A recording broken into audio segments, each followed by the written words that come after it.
Talking about trade is something I've done for a while just because it's such a structural thing and it ends up impacting everything. It impacts politics, it impacts markets. It's this huge thing that's been building for a while. And the way that I kind of go about it is trying to identify the root causes of where some of these imbalances come from. And I'm not the first to argue it, but I've written this in various articles and in my book, is the association between having the global reserve currency and structural trade deficits, at least is the way it's currently structured. And the mechanism for that is that by definition, if you're the world reserve currency, most countries around the world are using your currency in some way. They're holding that currency or instruments for that currency as reserve assets. They're often using it as a cross-border funding currency. They're using it as the main trading pair for other currencies, and they're denominating a lot of international contracts in that currency. So there's a lot of need for that currency. And particularly those funding, like the debts, all represent inflexible demand for that currency. So some of that usage is like voluntary, and other usages of that is involuntary. Unless you want to default, you need to be able to access that currency.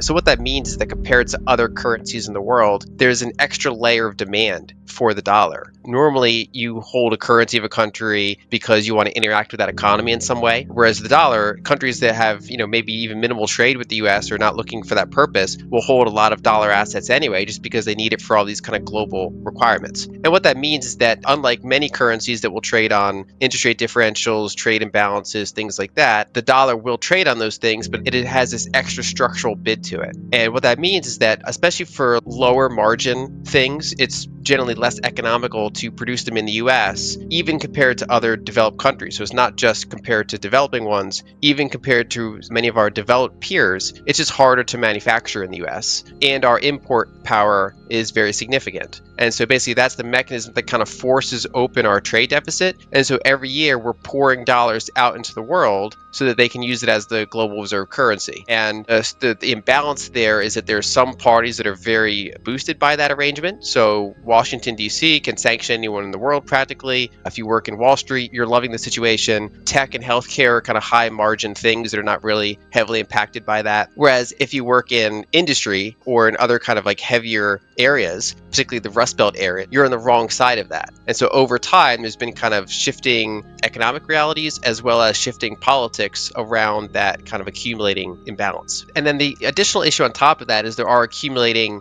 layers. So for example, the fact that the US has the highest healthcare costs in the world makes it less competitive to hire people, especially for lower salary work compared to what you get elsewhere. There's also a human capital skill set. So, people in China, particularly certain of their manufacturing hubs, have a ton of experience in running manufacturing facilities, and we have a lot less of that in the US. Same thing for, skilled electronics and semiconductor workers in Taiwan. Same thing in the US's favor. For example, like Silicon Valley is a really big hub for startups and also the various funding networks that help get those startups off the ground. So there are certain hubs in the world that build up expertise, and the US has a lot of that has fled out of the US. So we have both the structural issue as well as some of these more physical or other layers. And the tariffs and the protectionism, while a part of it, trade deficits can vary in size, but it doesn't really tackle the underlying issue, which is that the trade deficit is the mechanism for how the dollars get out into the world to serve as the global reserve currency. From what I've seen, there's different views within the administration. Trump has talked before in interviews about not wanting other currencies to be too weak compared to the dollar. So I don't think that they, for optical reasons, would say that they want a weaker dollar. I think they would phrase it as saying that they don't want other currencies to be like unfairly priced, which is a euphemism for a weaker dollar. So I think that the majority of people in the administration, particularly Trump, would want that. But then there are other voices in the administration talking about how to get the world to invest more in U.S. assets. They bring up things like stablecoins, or they bring up like century bonds, and that somewhat goes against that view. So it's a little bit challenging, but I think, overall, they'd like a weaker dollar. One of the issues is there's a time mismatch. So the consequences of the tariffs hit right away, whereas some of the things that you're trying to structurally change can take years, or in some cases, decades. So in order to bring a lot of that back to the US, you have to build more manufacturing facilities. You have to have tons of automation or skilled workers to run them. You generally have to have more energy infrastructure, which is often overlooked, which is that even if you run everything with robots and you don't even need people, you still need energy. And that's especially true for heavy industry like steel making, which is a priority for the administration. So So you got to rebuild or shift over energy assets, manufacturing facilities, the know-how that comes with it, reorganize all those supply chains. That's a multi-year thing. I mean, you're basically trying to increase your industrial base by a set of trillion-dollar assets or more. And the other aspect is that the approach is kind of like if you're on a highway and you just pull the e-brake. If the whole world needs dollars, and you want to quickly as possible stop the flow of dollars out into the world, then the system's going to seize up and it's going to have consequences both abroad, but then a lot of those consequences ripple back into the US. So if all these entities in the world have dollar liabilities, for example, and most of that's not even owed to US entities, it's often owed to other international entities. Well, a lot of them also have US assets. It's not always the same entities, but a lot of times it is the same entities, or at least in the same country. And so they can sell US assets to get the dollars that they need to meet their liabilities if their main source of getting those dollars is reduced or shut off. And so then you can get illiquid downward moves in US assets. And it could even be a situation like we saw during this sell-off where bonds aren't even necessarily a safe haven that they've historically been, because instead of a shift from stocks to bonds, it's an outright capital outflow, something you typically see in emerging markets when they have issues. So you get this kind of like emerging market light behavior in US markets. So I think, yeah, US markets are affected. And then because the US is so financialized, generally speaking, our tail can wag the dog, which is that if you get weak markets for a while, that can actually impact the US economy. And then in addition, of course, the tariffs themselves. If you have small businesses that are suddenly, their imported goods are tariffed, so they're paying more on the expense side, they can only push out prices so much so quickly, so their margins are squeezed, and they can't just flick a switch and say, well, we'll make that in the US now, because the capacity at scale doesn't necessarily exist. Maybe like around the margins, if you're making shirts in one country, you can make shirts in the US, but everyone can't do that because the infrastructure is not there and it takes time to do that over. So I do think at major scale, particularly like the ones we've seen on China currently, or the ones that were threatened to the rest of the world, that of course can have really big impacts.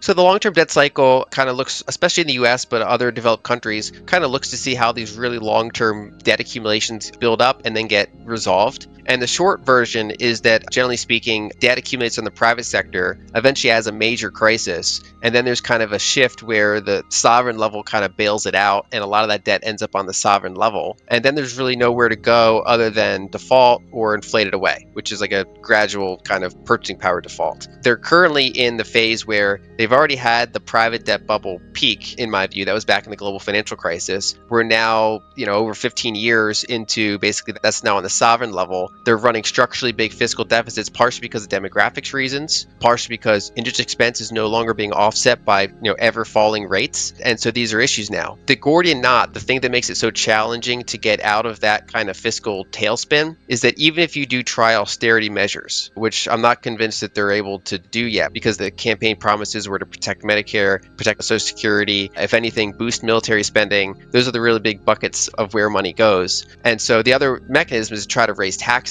The downside is that if you do it in a way that affects the market and the market goes flat to down for a year or more, that can ricochet back into weaker tax receipts. And that's not true for every economy in the world. There are many other economies that are less financialized than the US. And so there are examples of, say, Germany or Canada being able to reduce their public debt burdens from similar levels that the US finds itself now. But the difference was that at the time they did it, they were less financialized economy. And even today, they still are. Whereas the US, if they try these austerity measures, which can include cutting spending or a massive tax increase, which is what the tariffs are, then that can have near-term effects on reducing the deficit. But then the year later, you get kind of a hangover from that because a lot of the compensation that's happening because of rising equity prices, of course, capital gains, other mechanisms are impaired. And so it takes a pretty big restructuring to actually tackle it, which is why I keep saying nothing stops this train, which is basically to say that from here into the 2030s, I view very low probability that they're going to meaningfully reduce the fiscal deficit, because that's kind of where they are in the long-term debt cycle, and the number of things they have to untie in order to address that are pretty significant.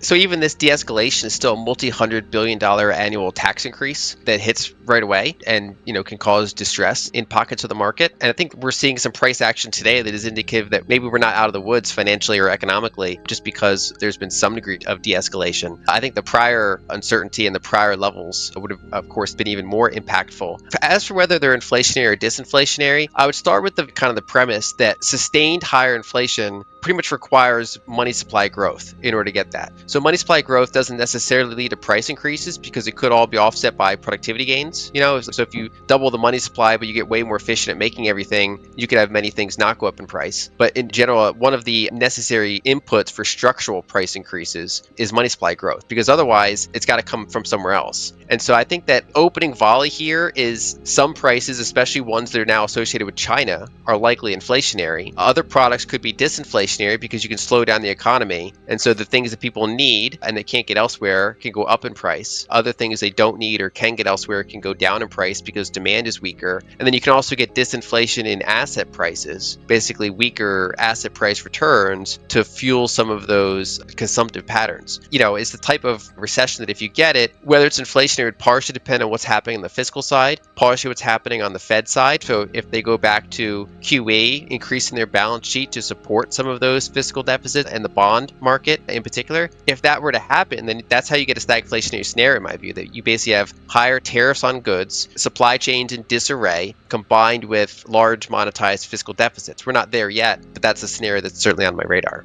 I think in this case, the most positive scenarios are either that these tariffs lower and that this is basically a strong negotiation tactic and that they come to some degree of accord and bring tariffs down to, 10% or whatever that other number might be, or that they route around through other countries and that the Trump administration might not go too hard against that because they still get the optical win and they're not hurting the economy as bad as if they're trying to also block all those routing countries. That's, I think, a choice the administration would have to make. And the reason that routing still matters is that can impact Chinese profit margins in addition to U.S. profit margins. So it's not like that completely negates the tariffs because it still adds expense to all the logistics of what's happening with all that routing. We generally saw a lot of that play out with Russia and oil sanctions, which is to say that their oil still largely got to market, but it had to go through these other routes, which digs into how much profit per barrel Russia would get. And you'd see a similar phenomenon with China. And to your point, so Apple, one of the reasons I've been bearish on it is because they're basically growing like a value stock, but their price is a growth stock with this added tail risk of having such a hard to rebuild and replicate the supply chain and industrial base in China.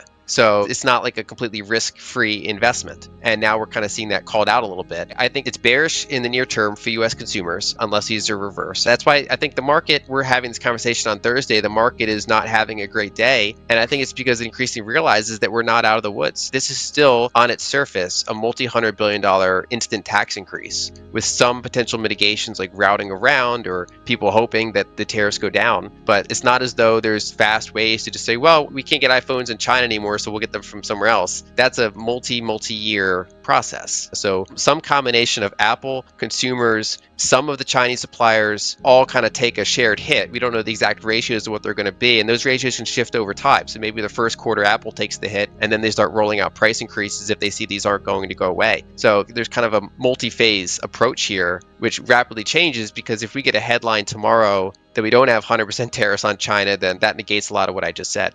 So I wouldn't have a percentage number offhand, but I would generally argue that it's whatever the case that I would think it's probably higher, because even if companies don't have direct exposure, they can still have indirect exposure. So for example, Tesla can build cars in the US, but a lot of their components internally, some of them would still be made potentially in China and elsewhere. That's one example. Maybe they circumvent it better than most. But if you look at a lot of companies that have any sort of physical presence, so software obviously is maybe more protected, but any sort of physically made goods, either as a retailer or as a producer, even if the final product is assembled somewhere else, they generally all still have Chinese components. And so I think most of them would not be impacted as much as a company like Apple. That's kind of one of the worst case scenarios in this case, but there are others as well. So, and it's a pretty big impact. And then the other issue is that even companies that have very little impact, direct exposure to China, they can still be impacted by the associating potential economic slowdown. So if companies are impaired and consumers are impaired, they could spend less on something else that might not have any direct Chinese exposure, but they just have the indirect fallout of a weaker consumer or a weaker stock market broadly.